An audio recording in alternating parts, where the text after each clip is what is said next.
I'm going to introduce Patrick Gahan. I first met Patrick, I guess, in 1973 at Trinity University, and liked him. Sometimes. But he has been married to his childhood sweetheart, Kay. I think he just told me they met in 6th grade for 46 years. All right. They have 3 grown children and 3 grandchildren, and they pray for more to come on the way. Patrick has served as an infantry officer in the U.S. Army as a teacher and coach in both public and private schools. Most of his 34 years of ordained ministry has been in the Diocese of Texas and West Texas, but he's also served in Maryland, Suwannee, Newfoundland as well. For the past 10 years, Patrick has been rector of Christ Episcopal Church in San Antonio, which has brought him and Kay immeasurable joy. Inviting people to submit to the love of God and then witnessing how their lives are dramatically changed is my greatest delight, Patrick admits. When an entire parish community is caught up in God's love, they begin to do things that once thought impossible. In fact, in 2021, Christ Church extended its love into the community by providing groceries, clothes, pet food, toiletries to over 22,000 San Antonians, and at the same time providing food for 3 area schools with large numbers of students suffering from food insecurity. Kay has served as an RN. She was supposed to be with us today, but She's the best thing I can say about me. She served as an RN for 47 years, and most of that time in an ICU. Wow. I have Patrick's resume here from, in fact, in 2001, when you left Beaumont, we were in the process of a search, and we called Patrick to see if he'd be interested, and you had just started at St. James School as the chaplain. So here's his resume. I'll put it over there on the table. It's very impressive. No, it's not. But I really win. Yes, you'll have to tell about the alligator. The book he is reviewing today is called The Enchanted Hour, The Miraculous Power of Reading Aloud in the Age of Distraction. And I have just started the book. Vicki just finished it and said it's one of the best books that she has read. And we hope to be able to use it also over in our school to help our teachers with their students. So, Thank you. Such a good book. You know, I knew Betty when. Betty Clark was one of the brightest women at Trinity University. And in fact, when I met her in 1973, she was very clear about her aspirations, and no one thought she would not meet those. But her, if you'll remember Betty, you always told people that you intended to be an astronaut. I know. And, she was, forget the fear of heights. Yeah. You know, I thought about you on many of the parachute jumps Uncle Sam made me take into various areas. But Betty was just a great academician and very serious about her studies. Not very serious about me, but I wanted her to be at one point, and it got me into trouble. Now, in those days, in 1973, if you remember, you dated lots of people. And that was kind of fun. I mean, you know, it was fun. You learned how to kind of meet girls or boys and get along with them. Well, so Betty was part of this great group of girls, and so she and I would go out occasionally, but the problem was there was a guy named Steve Cordes. Now, he and I both lived in the athletic dorm. Steve was a transfer from the University of Nebraska to Trinity. In those days, we had a lot of transfer students from the big universities. He could bench press 450 pounds. He was like Goliath times 2. One time I was at the Houston Y with him. He and I were good friends until Betty came along. And he put every weight in the entire YMCA on this body lift thing, and then asked me to sit on top of it. And he pressed it like nothing. So anyway, Steve really was tremendously smitten by Betty. And the rule, which he made, of course, I was the slowest and the weakest guy, the smallest guy on our whole football team. He said, here's the rule, Gahan. He says, you know, you can date Betty every other weekend, but never 2 in a row. And I said, okay, you know. And, well, Betty asked me to take her to some kind of sorority thing or something. I didn't even think about it. But that made 2 weekends in a row. That night, at 2 a.m. in the morning, he kicks the door in. The hinges come off my door at Murchison Dorm, room 101. And under his arm is this 5-foot, 130-pound stuffed alligator. So I thought. And I said, Cordes, get out of here. It's 2 a.m. And I said, get out of here. I said, I said, take your stuffed animal with you. And he says, I'll show you stuffed. He took his belt off of the snout of the alligator and it started doing this number. And I said, my God, it's a real alligator. And so then he puts the alligator in the bed next to me. And when an alligator gets in the bed with you, I don't know if you want to try this, but when an alligator's in the bed with you, he has those little scratchy, feet, and he does this, and all my covers start rolling up underneath him. And at this point, I'm going, Cordes, please take the alligator away. And he goes, I said, I never want to see Betty again as long as I live. He tormented me with the alligator. He'd pick it up and kiss the alligator for an hour before he left. And he just put it in a big pond up in Trinity. Had a lot of real pretty fountains. And so the next day, I made the mistake of saying, oh, that's nothing. Everybody's looking at the alligator as he floated around doing this number, his little tail doing that. And I said, that's nothing. I slept with him last night. And, the security people heard me. Well, the long and short of this is, and I've written about this in our magazine, is that I became the star of evening news for about a week.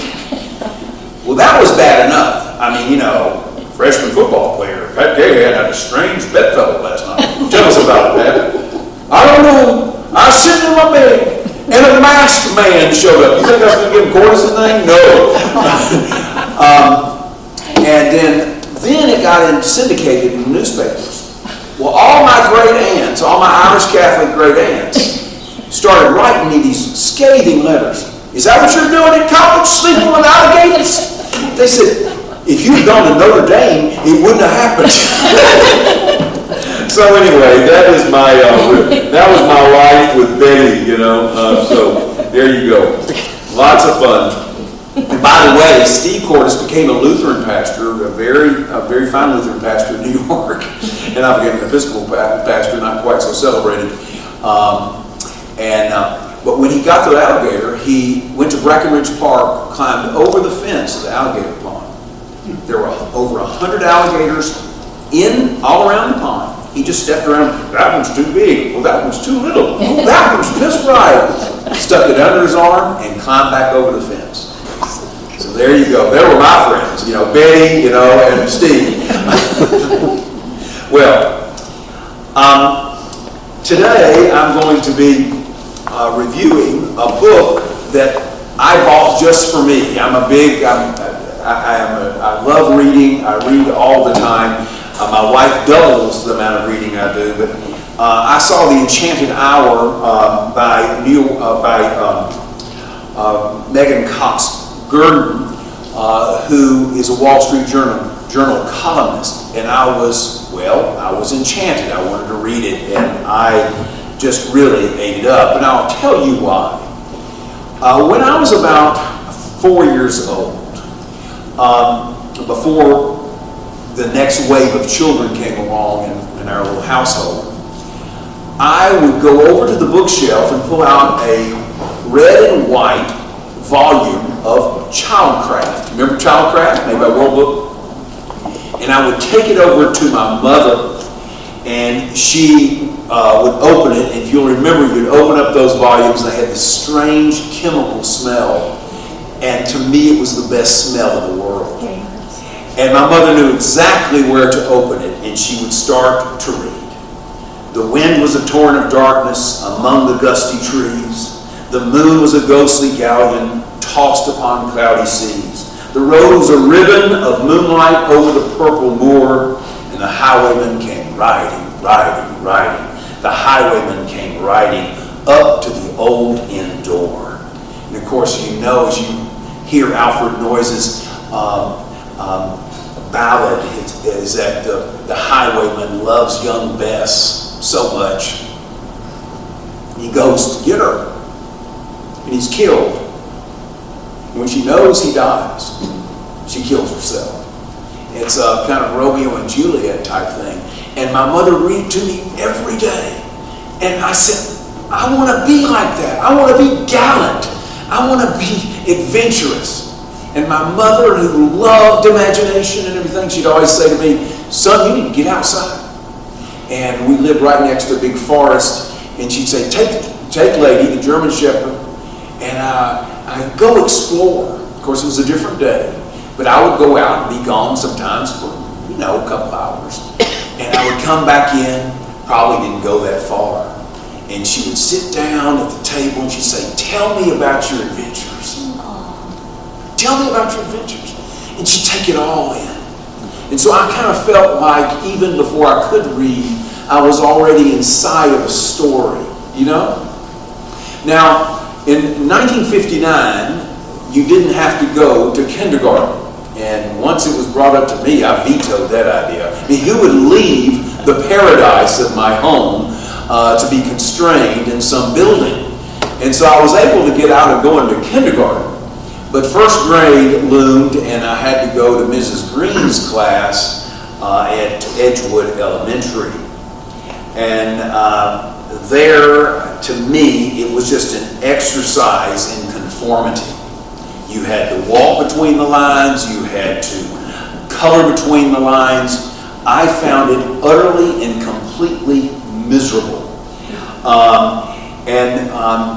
I remember at lunch, you weren't allowed, in those days, you weren't really allowed to talk except to your neighbor. These raucous lunchrooms were not growing up in Alabama anyway.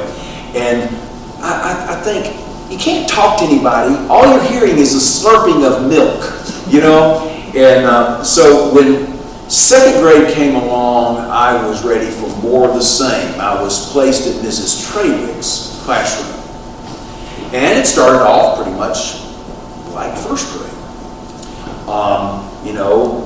Life between spelling tests and the inane Dick and Jane readers, math drills, which only Betty liked.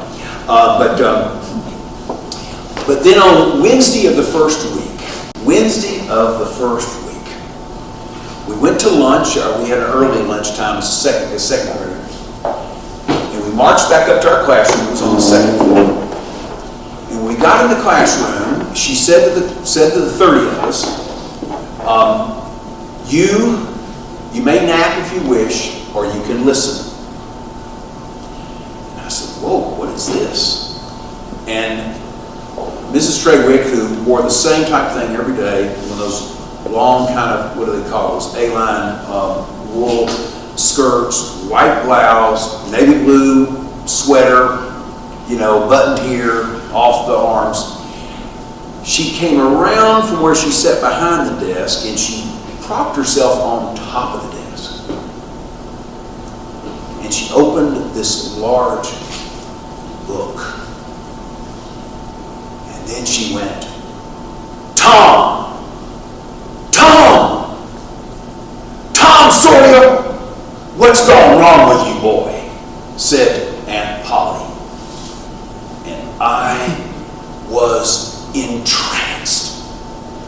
And you know that in second grade, that Mrs. Trawick read us every single line of Tom Sawyer in the vernacular.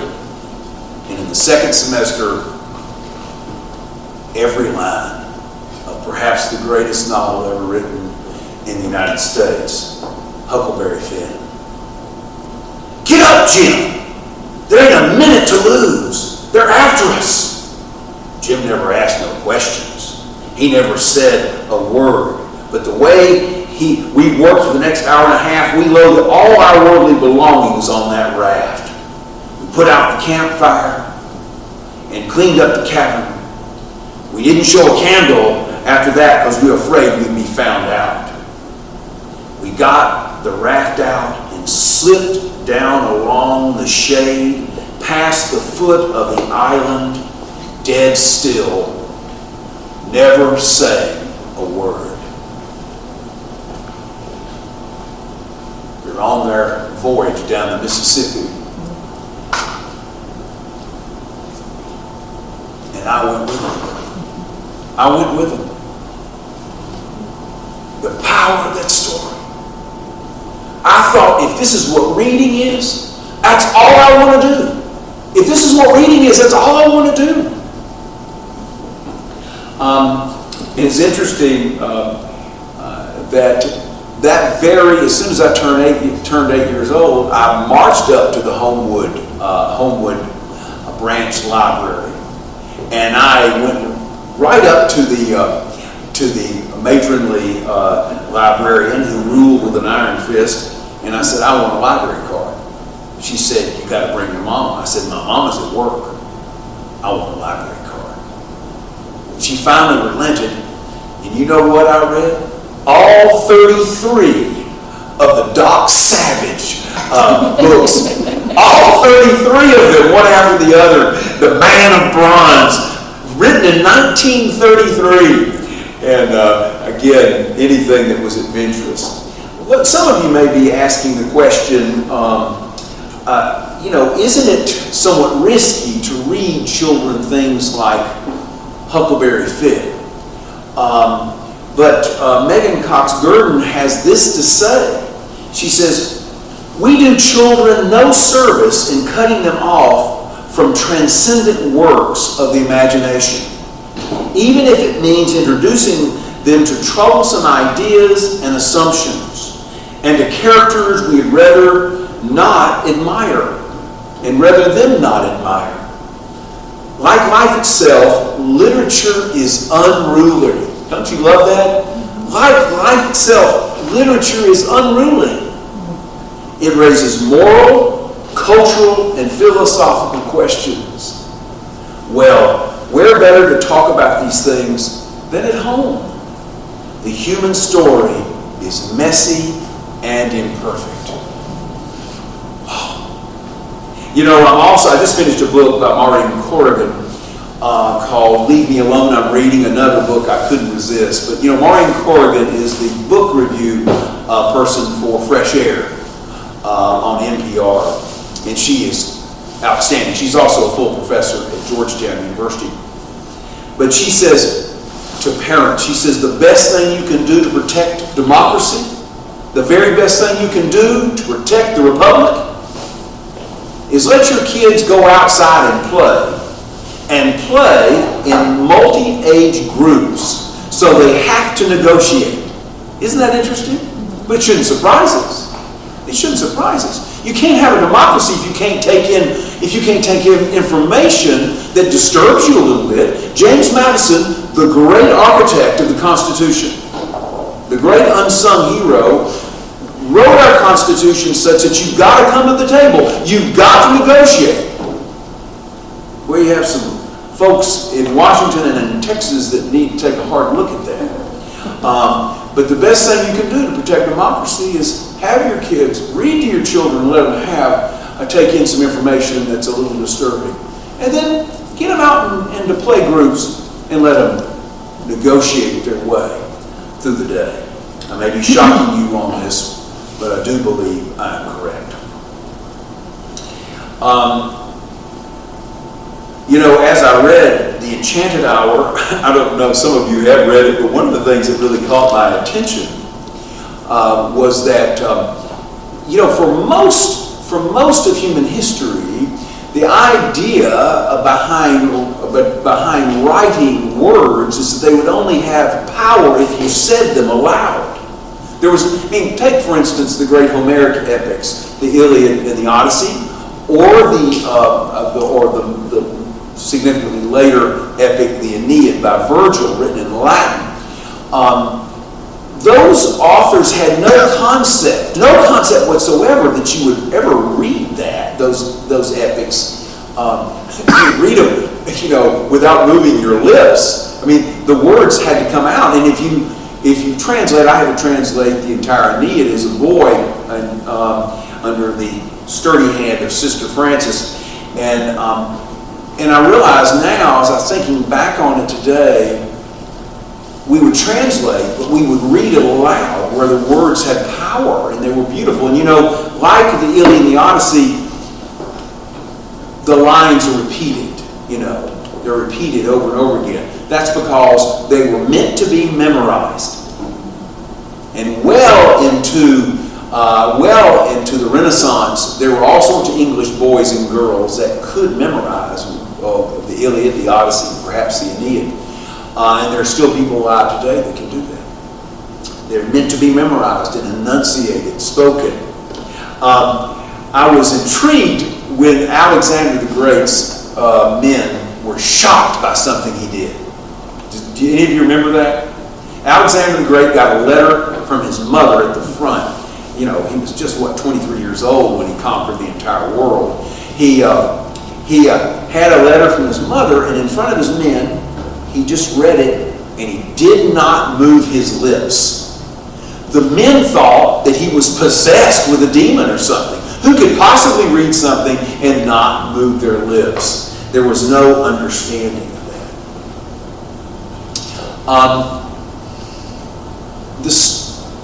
Humankind is built on a story. Think about your families. Betty just showed me a picture of all of her grandchildren and stuff. She was bragging, of course. But think about the stories that inhabit your families, right? That you tell every time you get together. We are a people of story, of spoken story. And if you may recall that in the mid-19th century, that people would crowd at New York Harbor waiting on Charles Dickens' latest installment of his serial books. All of his books were serial written. You know that, right? They were written. The only way he made money was, publishing a chapter or so at a time. Must be more than a chapter, but he would publish so much, and he would get paid, and he would just keep. That's the reason why his books are so addictive. You got to know what happens next, right? And so I was thinking about that, and then also I began to think about Harry Potter. Remember seeing when J.K. Rowling would have a release, and around the corner people would be waiting. And so I can imagine people in the mid-19th century sitting around and reading the latest Charles Dickens chapters to the whole family. And it amazes me the number of families that sit down and read the Harry Potter books aloud. Because they want to enter the story. Not just the children, but the parents too. Now we need to engage why it is so important to read aloud. And I hope that you will attend to some of this as you make decisions about what you're going to do about what we learned today. I began reading to my children. Kate and I have 3 children. And I would always read the Chronicles of Narnia to them. And I can remember I was teaching when my 44-year-old son, Clay, was a little boy, and I'd read him. He'd come with me over to the dormitories when I had dorm duty, and I'd read to him for about 2 hours. And I can remember reading the Chronicles of Narnia, but then I remember reading the Education of Little Tree. And I got to a point, now here I am, the head football coach and all this, supposed to be meaner than a rattlesnake. And I get to a portion of the Education of Little Tree, and I'm in the dormitory, and I am bawling. And Clay is bawling. And today, then I was embarrassed, but today I think, praise God, what a wonderful reaction to a story. What a wonderful reaction to a story that pulled at our heartstrings. The average American family, I don't know if this is true in Kerrville or not, but it is the national average. On average, the American family spends only 14% of their day together. 14%. And so your time with your children or your grandchildren is extremely valuable. You don't get that much of it, really. And what we're learning is what we call techno-conference, meaning iPhones and iPads and all that. They are making our children, especially our little children, feel virtually erased. Virtually erased. The remedy is to set aside some time every single day and read to your children or your grandchildren. That's the remedy. Now, you think, well, what difference does it make? Well, the University of Cincinnati has been a leader in, according to Mrs. Gurdon, and looking at what physiological effect does reading aloud have on children. Well, they see it is beyond refutation that when we read to our children, it begins to strengthen their intellectual architecture. The neurons fire in a totally different way than they do if they're on an iPad.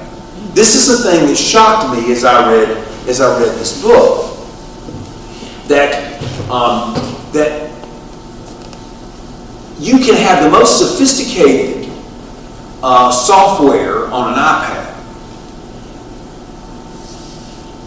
but your children's engagement with it will never equal what happens to them physiologically when you're reading to them. They can't even approach it.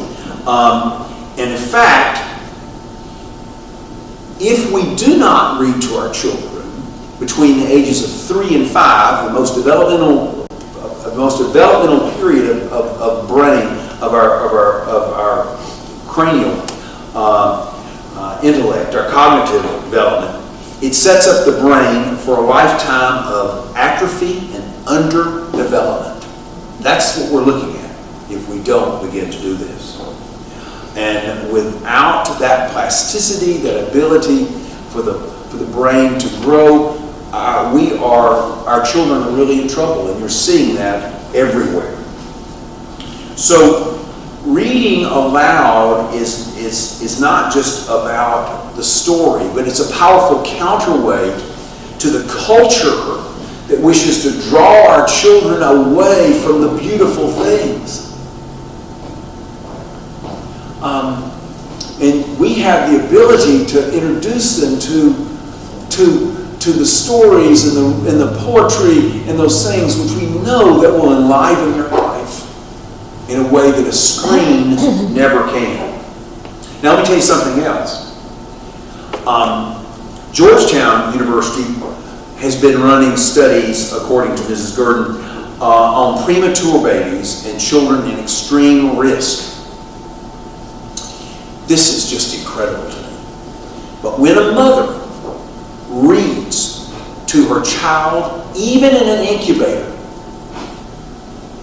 the child's heart rate and respiration are stabilized.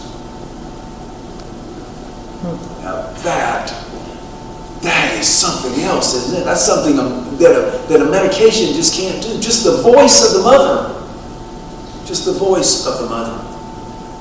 It is, reading aloud is both bonding and curative. So what's at stake? Presently only 41% of American households have a book in them. One book. 41%. Now, that's scary. So what's at stake?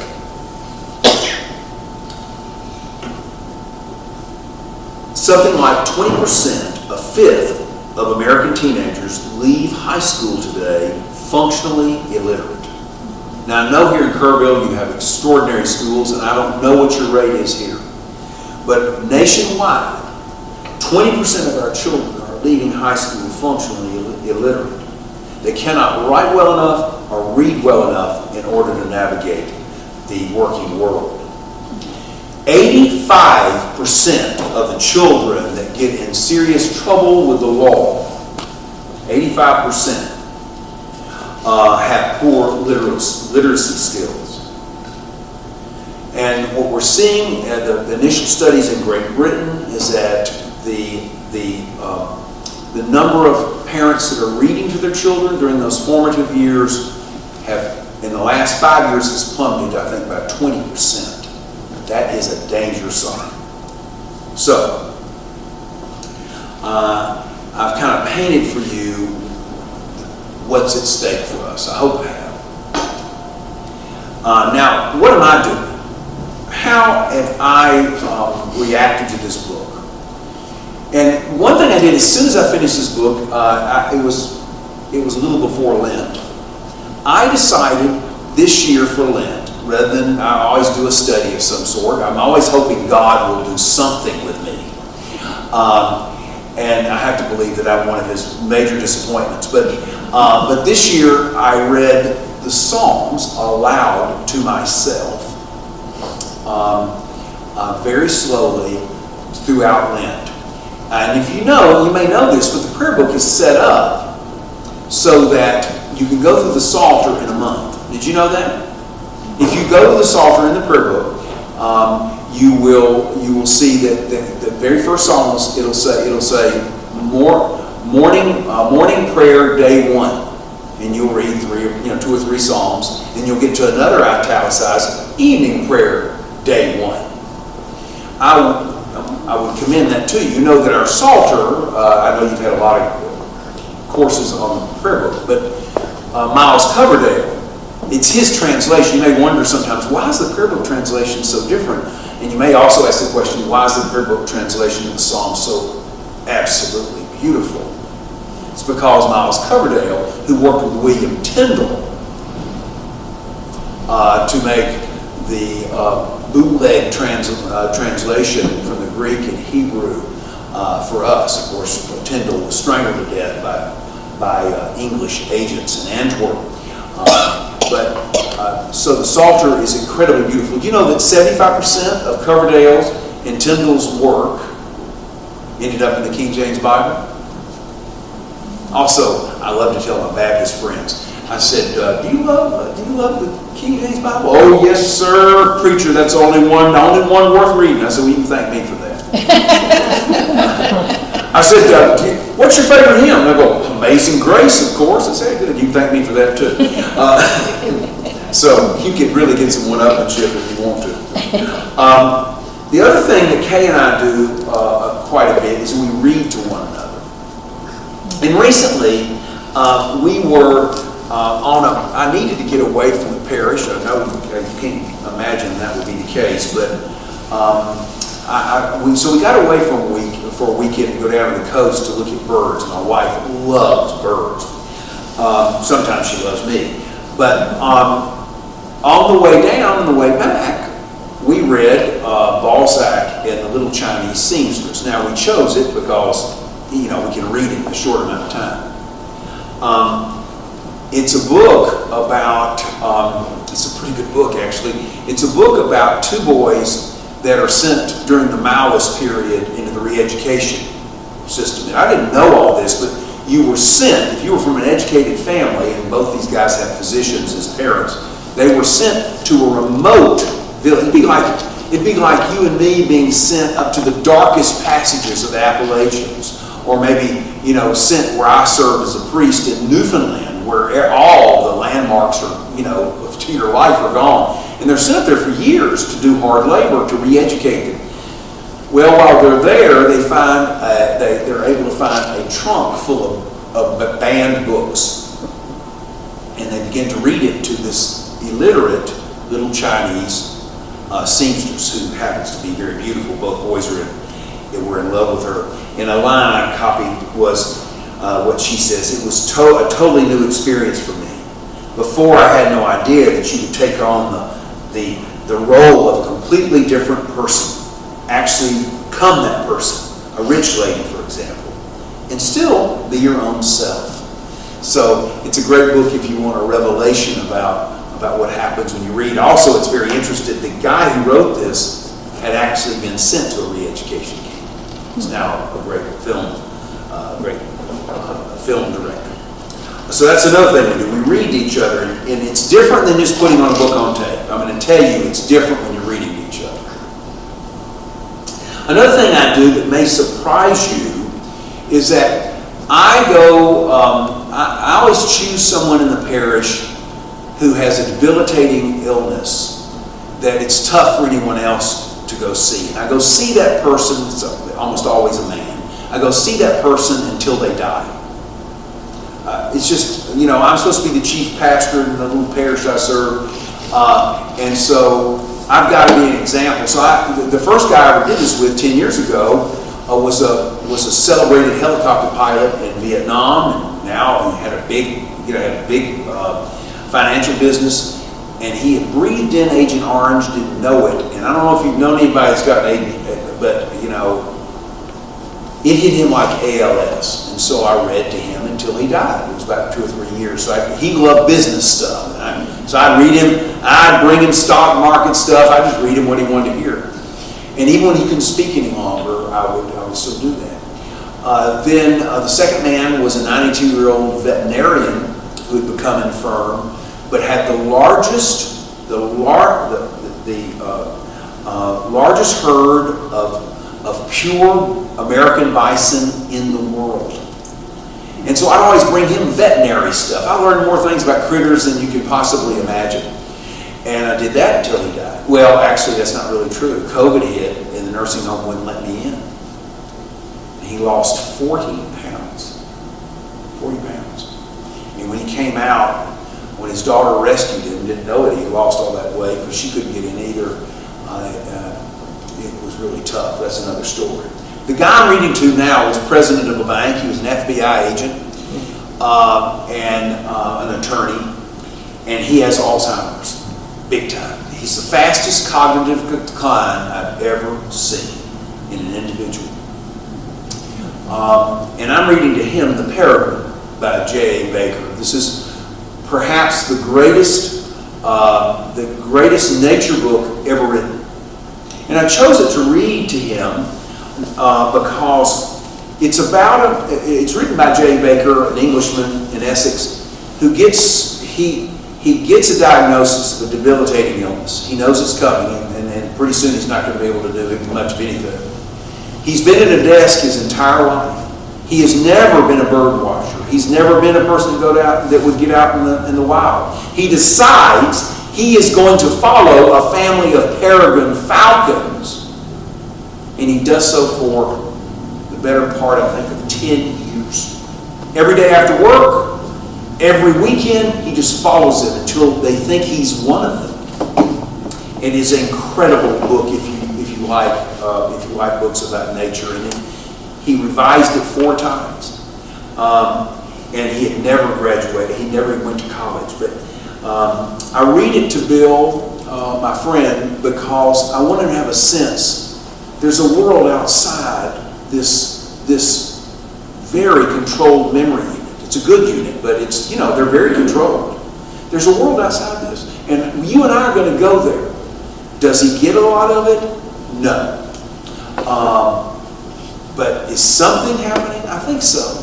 And it's really a wonderful connection between Bill and myself. And this is the first time I read to him. This is just a few lines of what I read him. Wherever the falcon goes in the winter, I will follow him, writes J. Baker. I will share the fear and the exultation and the boredom of the hunting life. I will follow him until my predatory shape no longer darkens in terror the shaken kaleidoscope of color that stains the deep fovea of his eye. That gives you an idea how beautiful the writing is. And so that's another thing I do, reading aloud.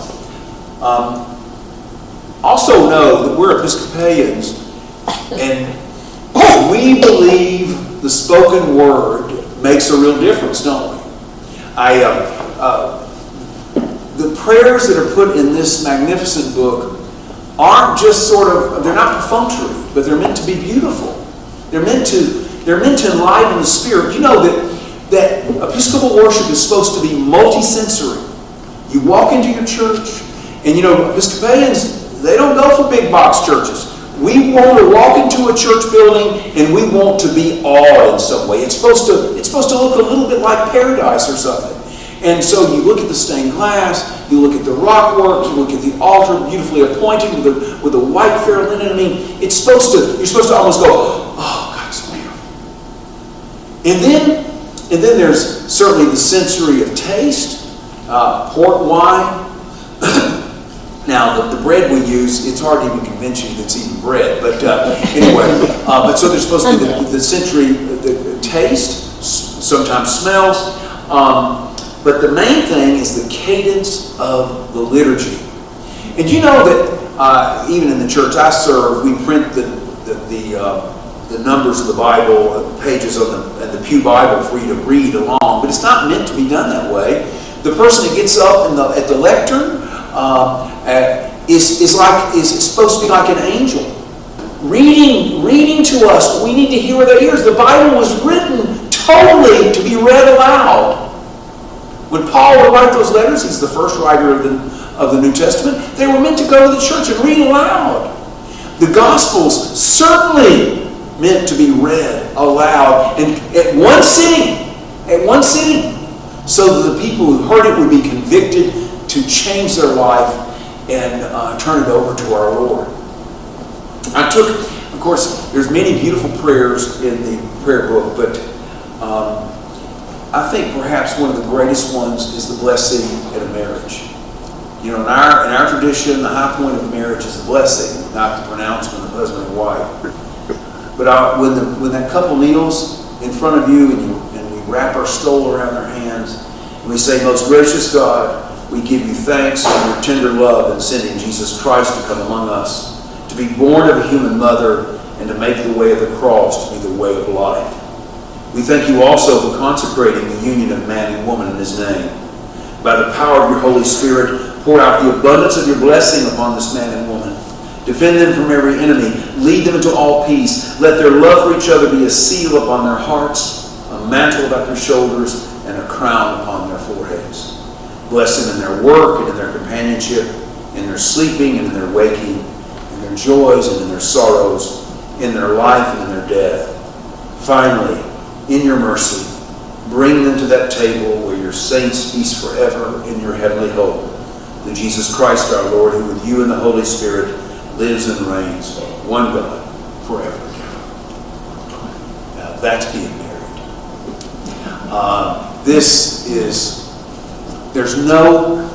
There's no book like this for worship. You know, in the Book of Common Prayer, it's not just a worship book, it's a way we Christians organize our lives. So, finally, I was just reading in the Christian Century about a couple that had retired. And everything was going fine. He was out on a long bike ride, and his wife was visiting the grandchildren. Suddenly, his daughter calls him and said, "Dad, come quick. Mom, I believe, has had a stroke." And so he rushes over there, and his beloved wife cannot speak, and she's paralyzed on one side. Well, you know how it went. They began to work with her. They gave her a clot buster real fast. And so she did begin to come back. She got most of her mobility back. The slowest thing to come back was speech. And she kept on complaining, "I don't sound like myself anymore." You know what they started doing? Every morning, they read the scriptures from the lectionary, the daily scriptures, aloud to one another. And they try to impersonate the different folks that are in the story, like Samuel or Hannah or David or whomever. And what he said was, what looked like it was so bad ended up being a blessing. And after all, we needed to slow down and listen to God